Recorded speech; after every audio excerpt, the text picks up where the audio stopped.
Hello everyone, I'm Manna. This is Momo.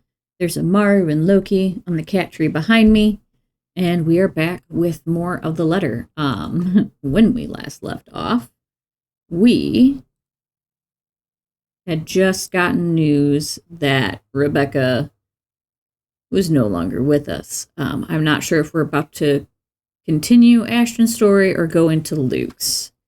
But we'll go ahead and look at relationships. Our relationship with Zachary went down. Awesome sauce. Um, Journal, October 30th. After leaving their friends an urgent message, Ashton returned to Isabella's apartment. He found the girl already up and about cooking.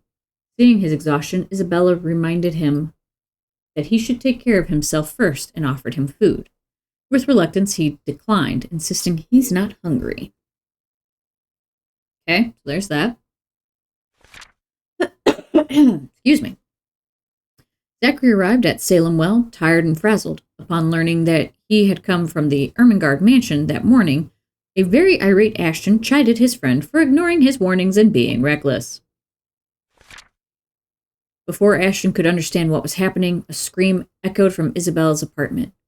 Rushing back in, he bumped into a distressed Isabella. When he looked to Zach for an explanation, the other man could only avert his eyes toward the television. And there we are. Our timeline is up to date. So, let us continue. Okay, so we're not going into Luke's story yet. So, death notification is a task I avoid like a plague. Although I've spoken to Although I've known Rebecca since childhood, there are plenty of reasons why I shouldn't be the one breaking the bad news to her parents. 1. Protocol states you're always supposed to do this in person. 2. Protocol also states you're supposed to do this with a partner. And 3. I've never been good with words. But here I am, unceremoniously thrusted into the task, all because there's no one else. No other one. English. As expected, everything goes as well as my blunt mouth can take. Mrs. Gale's relentless sobs echo loudly through the receiver when I finish informing them, while all I can say before ending the call is an empty... I'm really sorry, Mrs. Gales. Before ending the call with a click and heading back inside Isabella's apartment. Her mom's voice still rings in my ears even as I leave it all in the hallway behind me. Here, though, Isabella's cries have already faded into soft whimpers, and sometime while talking to Rebecca's family, she has fallen asleep. Now, she lays still, curled up under her blanket. In the nearby couch, Zach sits silently, and simply gives an acknowledged nod when I pass by. Wordlessly, I take the empty space on the edge of the bed. Despite how peaceful this all seems, the gravity of that news has hit all of us hard. It's in the dense air now, lingering the room.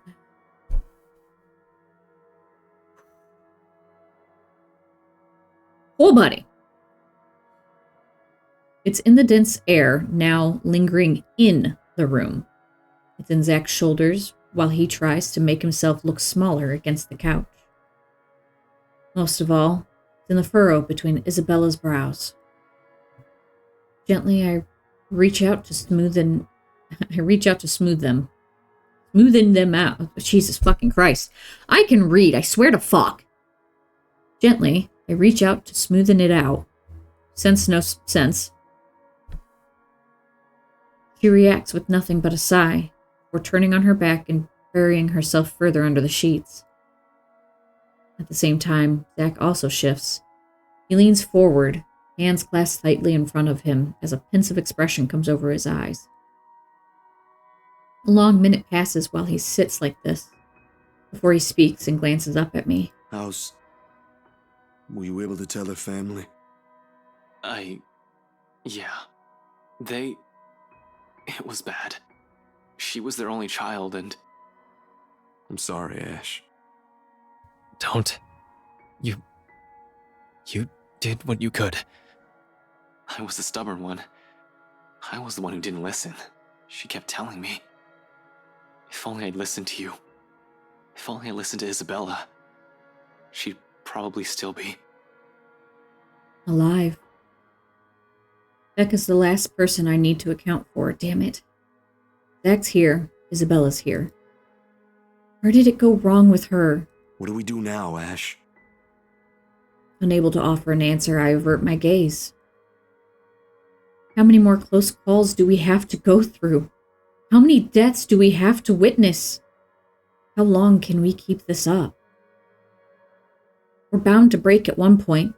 No normal human being with a sane mind can last like this, losing people important to them one by one right in front of them.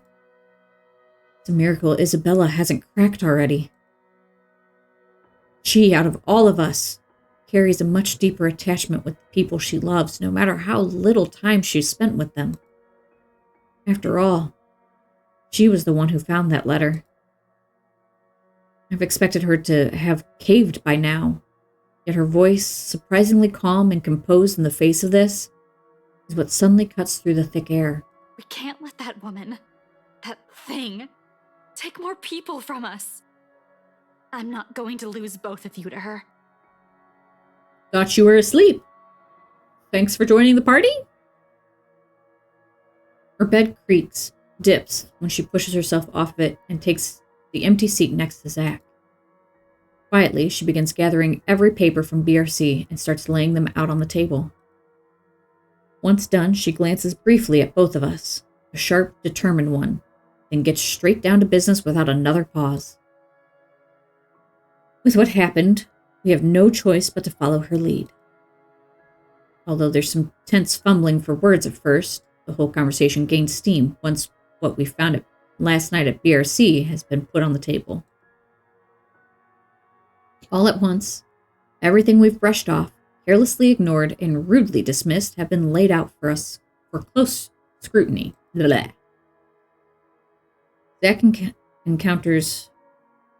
Zach's encounters with the woman and his dreams, Rebecca's close brushes with death every time she appears, the dread, the fear, the terror she brings out even in the bravest of us.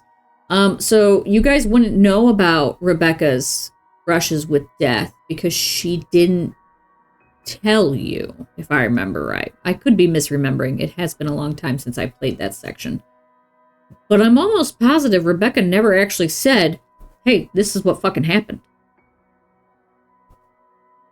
Just saying. Everything. Because no matter how bleak this all seems, there must still be a way out of this. There has to be. Logic be damned. Or at least, that's what Isabella and I would like to believe.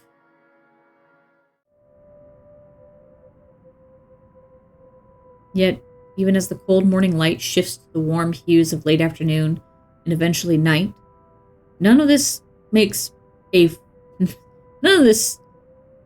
still makes a fucking damn sense. Now I read that right. None of this still makes fucking sense. Would have sufficed.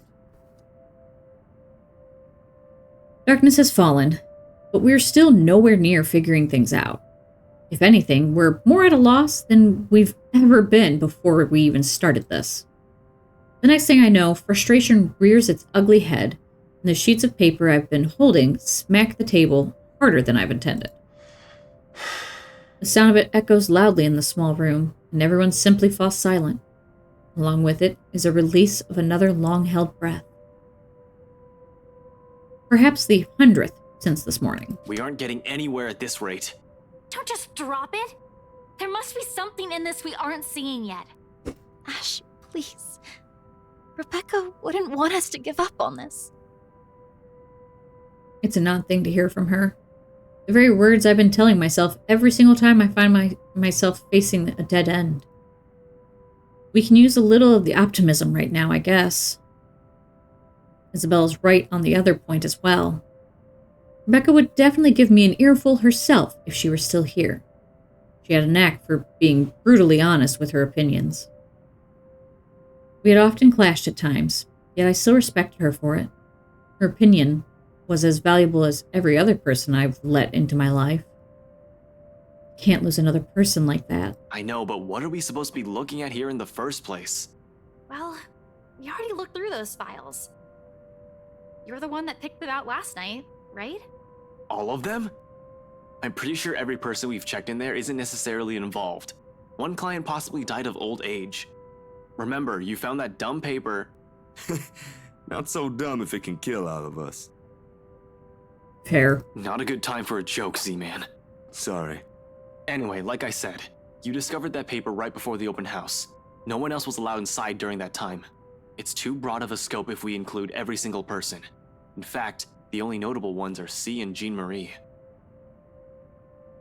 But if we're going to include them in the count, shouldn't there have been more than enough people to end this fucking curse already? How does this thing even work? Yeah, okay. They went in and out of this place. But no, you still don't get it. What I'm trying to say about those clients is... Shouldn't we look into the mansion too? That's where the letter came from. That's where she came from. Maybe it's just as the professor says. But how does the mansion equate into all of this? How does the letter Isabella found? Will bringing the letter back there fix everything? I'm going to go by what Andrew told Zach. The connection between the letter and the mansion's curse may run deeper than what we've initially thought.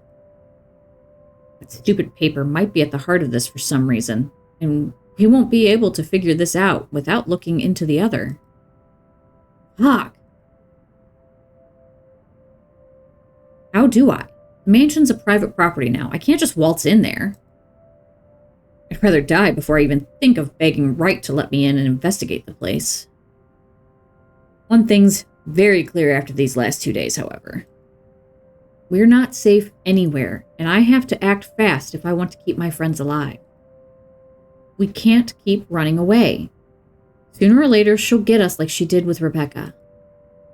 Before that happens, I have to put an end to this. Sighing, I stand up and stretch out the kinks in my back after several hours of sitting. We've been at this for too long. A break is needed. Time to let everything sink in, or else we'll all burn out. I know I will. And it's another thing I cannot let happen when they're all counting on me like this. Albeit unspoken, it's in their eyes as they look up at me, waiting. We've been at this since morning. We should take a break for a few... The rest of it never makes it out of my mouth as something heavy and grating sounds from the far end of the room. A harsh booming noise rending through the eardrums of everyone in the room. All at once, the two of them are on their feet while I quickly palm for my gun on the table. However, before I can pull it up and remove the safety, the whole racket stops.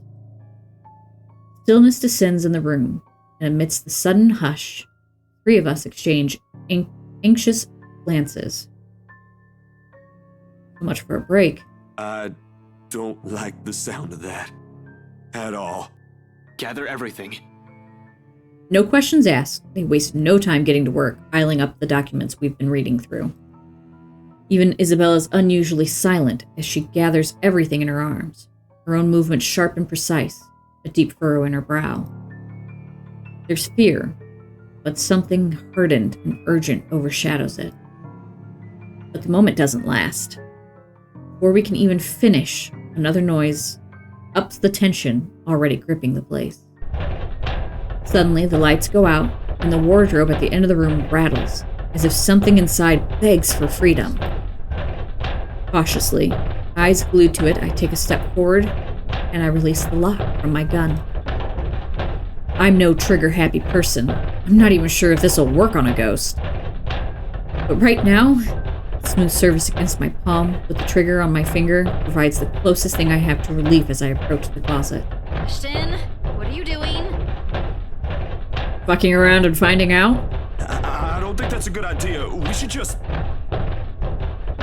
Worried as they both are, they immediately stop at the sight of at the slight raise of my hand. Sorry. But the edge is there while they all huddle in the space between the door and the room. In case this goes south, whatever I find inside, they have enough time and space to run from their position. In 2 deep breaths, I cross the room and stood in front of the closet. Whatever's inside has yet to stop crashing. Instead, it has now moved to banging at the door, louder and louder the longer I dally. Another shallow breath. A glance at my companions. A nod. Something creaks. Then, in the next moment, I'm grasping at the handles and swinging the doors wide open to reveal nothing. Well, that was anticlimactic. Right away, I part the clothes hanging in it, and still nothing. No ghost. No woman. Not a single trace of whoever's inside. Confused, I glance back towards Zach and Isabella, only to see them mirroring the same expression on my face. The noise has finally stopped, but I'm quite sure it isn't my imagination. Or maybe it is, and I'm just too strung up that my head's now making things up. Whatever the case is, we need to get out of here as soon as possible. This only confirms we aren't safe anywhere. Without bothering to close it, I move back, ready to leave, adrenaline now coursing through every vein in my body. In the next second, I'm barking orders and... We should go. You two, we need to... I'm sent sprawling on my back as something cold catches my ankle and yanks. The resulting fall knocks the wind out of me. Pain racks my whole spine and the back of my head as it collides against the floor, with force enough to dislodge my own brain from my skull. The moment lasts before stars fade from my vision. The moment. And then, I sense it. Cold tendrils twisting around my ankles, the smell of vile rot assaulting my nose. What are you doing with your tail? Nauseating, sickening, foul smell draining every feeling in my body. The moment her horrid laughter, still as unpleasant and viscous as the time I've heard it, reaches my ears, my eyes snap open. Yeah, hi, honey. Perhaps it's just an experience, or maybe my mind's still attempting to comprehend this. Regardless, the minute my eyes land on her, the whole of my body freezes. The gun in my hand turns useless as my grip on it slackens. It's in the manner her gaze bores on me, I'll say. The look of utter hatred and malice. I've seen it loads of times. From suspects, mostly murderers who never regretted their actions despite being caught. This is the face of someone you can no longer reason with. And I know, the moment she laughs again and starts dragging me towards her, it's already going to be the... Ashton! Snap out of it! No. I can't die here. Not yet. The haze fades from my mind, and instinct kicks in, then and there. Everyone out! Get out! Get out of here! With one powerful tug, I yank my foot out of her grip and scramble back to my feet, ignoring the piercing wail she fills the room with. Within the span of a second, I'm gunning for the door, grabbing the wrist of the first person my hand can reach, and leading the two of them out. Into the hallway, down the flight of stairs, and right inside my car. I waste no time flooring on the gas pedal, the second the last person closes the door behind them, and in a short while, I'm driving us out of Salem Well. I don't even entertain the thought of winding down just yet. Even as the last of the woman's painful cries fade into the night. Okay. I know this is a little shorter than the previous episode, but I'm out of time, unfortunately. So I'm going to call it here, and when we come back, we will continue Ashton's story. I know that's what we're doing this time. So, happy Halloween. Any hoozle. That was fun. There were no quick time events, so nobody died this time. But yeah, I am happy to be making different choices than what I did previously. Because I feel like there's a lot to this game. And I've watched people play it, but it was a long time ago. So I don't remember a lot. And I want to remember those things. I want to learn more about the story and the haunting and everything. So I'm going to keep trying to make decisions I haven't made before. And now that we have Zach in the picture, I feel like I'm going to get a lot of things I didn't have before. So, sucks that Rebecca's dead. It is what it is. I wonder how... There's a lot of ways this game could go, because you could get everybody killed.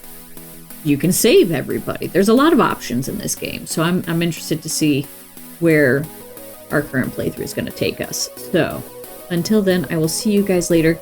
Remember to do something nice for a stranger today. It just might save a life. Bye!